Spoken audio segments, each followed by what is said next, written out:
Hello साथियों, जय हिंद। आप सभी का स्वागत है एक बार फिर से आपके अपने यूट्यूब चैनल रानी लक्ष्मीबाई क्लासेस में। साथियों, मध्य प्रदेश वन रक्षक परीक्षा जेल प्रहरी के लिए साथियों आज हम देखेंगे एमपी जीके के अति महत्वपूर्ण अति संभावित प्रश्न। साथियों, हर एक प्रश्न परीक्षा की दृष्टि से अति संभावित है, तो साथियों आपको क्लास को पूरी करना है, बिल्कुल भी स्किप नहीं करना है। जैसे जैसे मैं फैक्ट आपको लिखवाता चलूँ, आप लोग प्लीज़ कॉपी और पेन को साथ में रख लीजिएगा साथियों, और जो मैं फैक्ट कहूँगा आप लोग स्टार लगा के लिख लीजिएगा। और साथियों हमारे साथ साथियों आंसर देने का भी प्रयास कीजिए। पहला प्रश्न ये रहा आपकी स्क्रीन पर, करेरा वन्यजीव अभ्यारण्य कहाँ पर है। साथियों आप लोग जानते हैं कि जो करेरा वन्यजीव अभ्यारण्य है यह मध्य प्रदेश में है। अगर साथियों बात करें कि मध्य प्रदेश के किस जिले में है, तो यह साथियों शिवपुरी जिले में है। कहाँ पर साथियों? शिवपुरी जिले में है। इसका क्षेत्रफल जो है साथियों कितना है? 202 वर्ग किलोमीटर में यह फैला है। ध्यान रखिएगा। इसकी साथियों स्थापना हुई थी 1981 में। ये सारे प्रश्न साथियों लिखते चलिए, हमारे साथ स्टार लगाते चलिए। स्थापना हुई थी साथियों 1981 में। यह पक्षियों का क्षेत्र है। ध्यान रखिएगा, किसका है? यह क्षेत्र पक्षियों का है। ठीक है, तो इस पॉइंट को भी लिख लीजिएगा। यह क्षेत्र किसका है? पक्षियों का क्षेत्र है। आइए हम लोग दूसरा प्रश्न देखते हैं। ये रहा साथियों आपकी स्क्रीन पर। मैंने बोला ना, हर एक प्रश्न आज की परीक्षा की दृष्टि से अति संभावित है, तो साथियों आपको प्लीज क्लास को पूरा देखना है, बिल्कुल भी स्किप नहीं करना है। दूसरा प्रश्न, निम्नलिखित में से कौन सी नदी का उद्गम स्थल मध्य प्रदेश में नहीं है। मध्य प्रदेश से बताना है। 4 नदियां आपके सामने हैं कि कौन सी नदी का उद्गम स्थल साथियों मध्य प्रदेश से नहीं है। साथियों चंबल की बात करें तो चंबल का मध्य प्रदेश से है। कहाँ से निकलती है साथियों? इंदौर के महो, किससे साथियों? महो कस्बे से निकलती है। क्या साथियों? ध्यान रखिएगा, चंबल नदी। चंबल नदी इंदौर के महो कस्बे से निकलती है। और साथियों छिप्रा की बात करें, सिप्रा की बात करें तो यह रायसेन जिले, कहाँ के साथियों? सॉरी, जो है सिप्रा नदी जो है थार के विंध्य श्रेणी से निकलती है। कहाँ से? थार के विंध्य श्रेणी से। थार के विंध्य श्रेणी से निकलती है कौन सी? सिप्रा नदी। इसको भी आप लोग लिख लीजिएगा, थार के विंध्य श्रेणी से। ठीक है, धार के विंध्य श्रेणी से निकलती है सिप्रा नदी। और साथियों वैनगंगा की बात करें तो वैनगंगा सियोन जिले में सतपुड़ा से, सियोन जिले से निकलती है। सियोन जिले के सतपुड़ा से निकलती है। इसको भी ध्यान रखिएगा साथियों।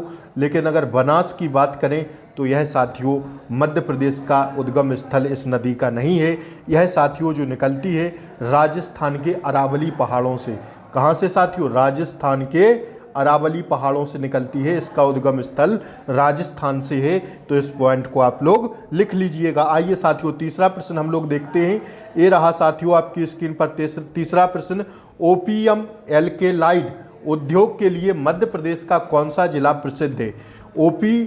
ओपीएम एल्केलाइड और साथियों उद्योग के लिए मध्य प्रदेश का कौन सा जिला प्रसिद्ध है?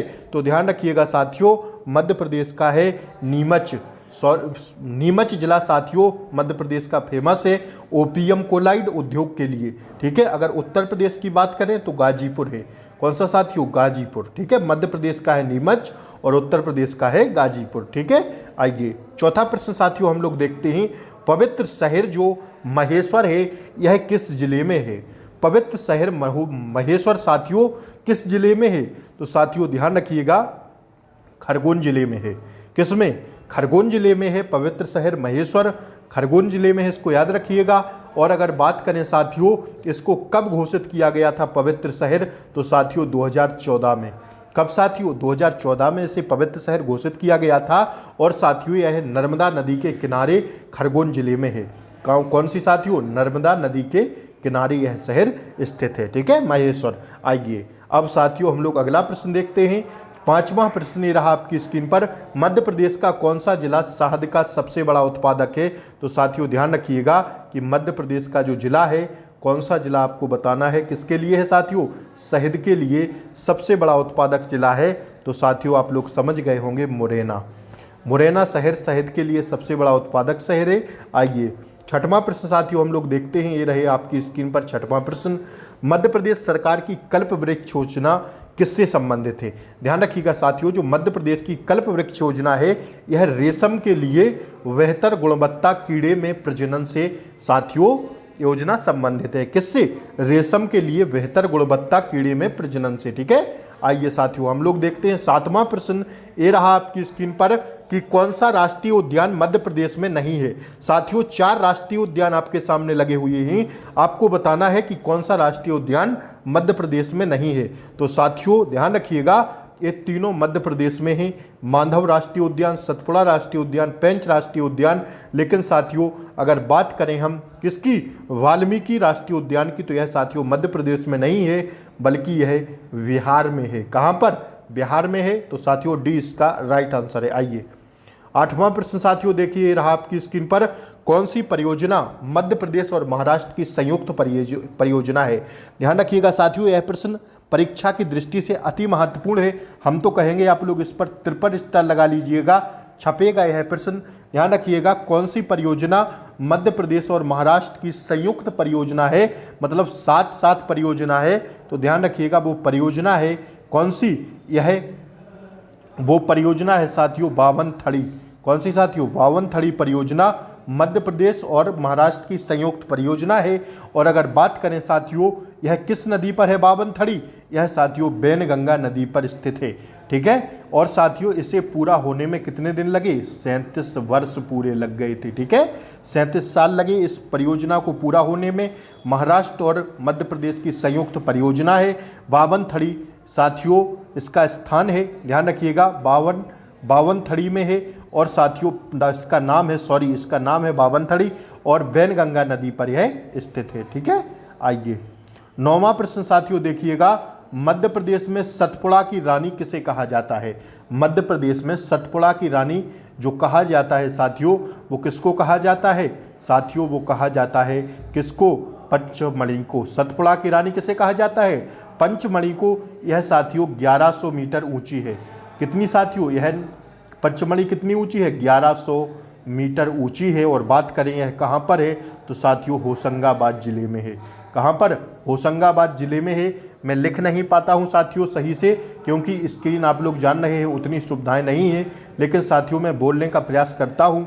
तो साथियों आप लोग लिख लीजिएगा, जैसे मैंने होशंगाबाद लिखा साथियों शॉर्ट में। ठीक है, आइए साथियों आप लोग बस अपना साथियों स्नेह दीजिए, प्यार दीजिए। साथियों सारी व्यवस्थाएं मैं कर दूंगा आप लोगों के लिए, बस आप लोग अपना प्यार इसी तरह बनाए रखिए।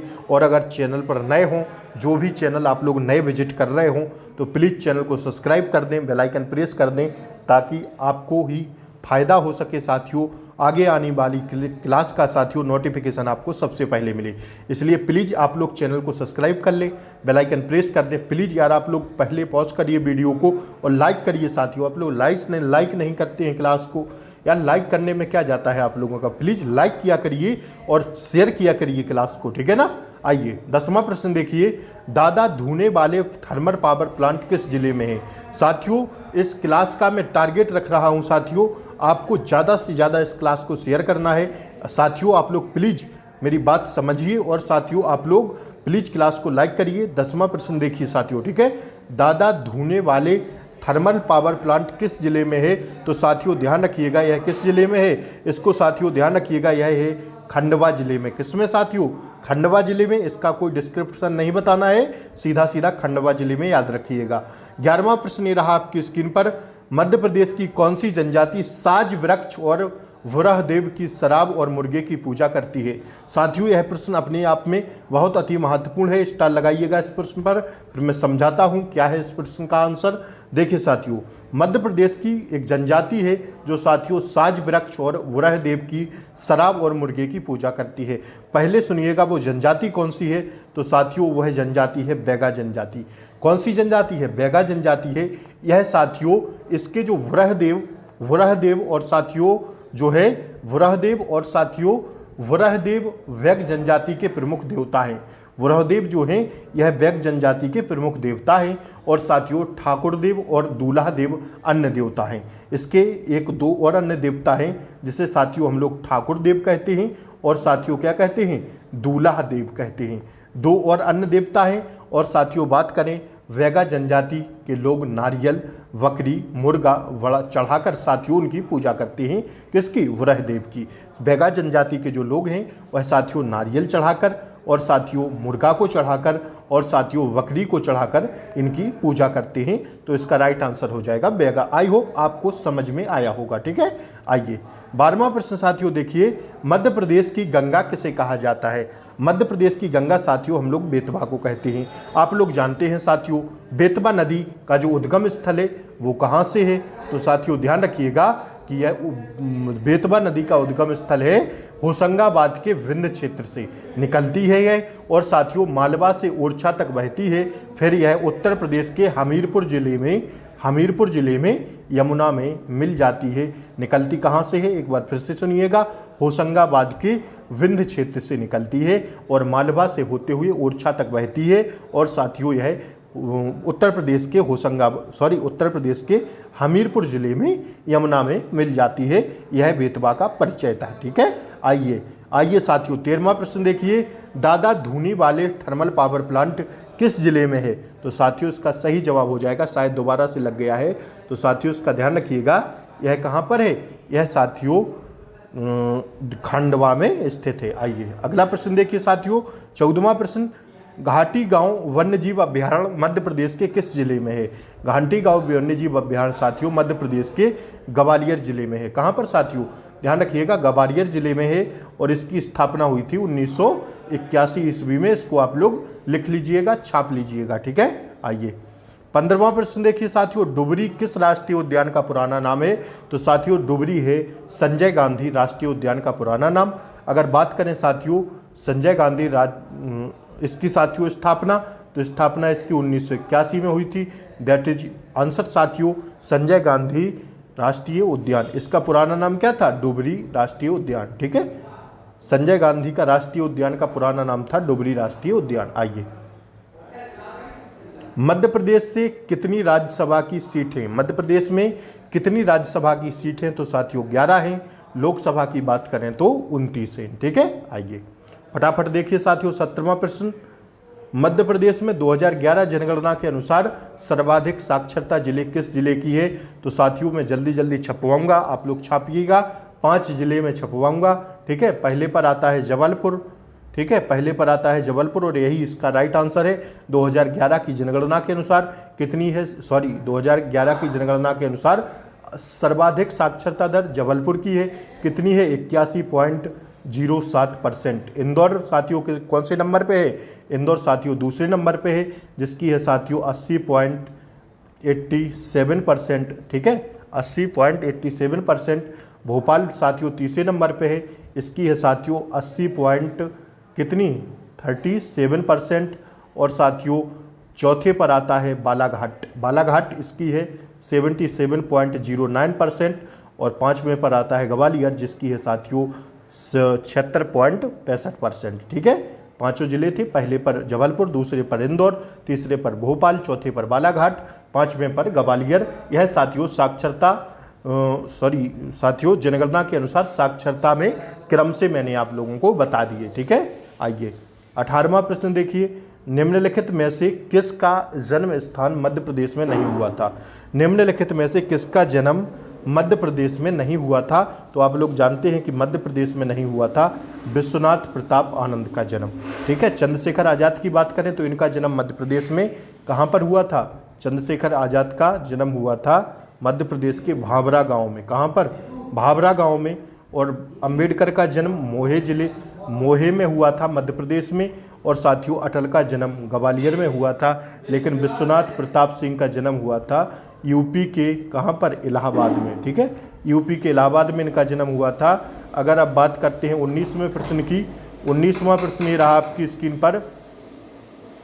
देखिए साथियों 19वां प्रश्न ये रहा आपकी स्क्रीन पर, निम्नलिखित में से मध्य प्रदेश के किस पुरस्कार में सर्वाधिक राशि मिलती है? तो साथियों पुरस्कार की बात करें तो सर्वाधिक पुरस्कार में मिलती है कबीर सम्मान में। ठीक है, 3 लाख रुपए। तानसेन सम्मान में 2 लाख रुपए। महात्मा गांधी अवार्ड, यह साथियों अवार्ड है तो इसमें 5 लाख मिलती है। और लता मंगेशकर अवार्ड में 2 लाख रुपए। ठीक है, आइए इसका राइट आंसर जो है वो है कबीर सम्मान। ठीक है, आइए अगला प्रश्न ये रहा आपकी स्क्रीन पर, आज की क्लास का अंतिम प्रश्न, सरदारपुर वन्यजीव अभ्यारण्य मध्य प्रदेश के किस जिले में है? तो साथियों ध्यान रखिएगा, यह है धार जिले में स्थापना हुई थी 1983 में और क्षेत्रफल है इसका 384 वर्ग किलोमीटर। ठीक है, दैट्स आज की क्लास साथियों इतना ही। अब मिलेंगे कल अगली क्लास के साथ, तब तक के लिए जय हिंद। मिलते हैं नेक्स्ट क्लास में। साथियों, क्लास पर अगर आप लोग नए हों तो चैनल को सब्सक्राइब करें, बेल आइकन प्रेस करें ताकि आगे आने वाली क्लास का नोटिफिकेशन आपको सबसे पहले मिले। जय हिंद साथियों।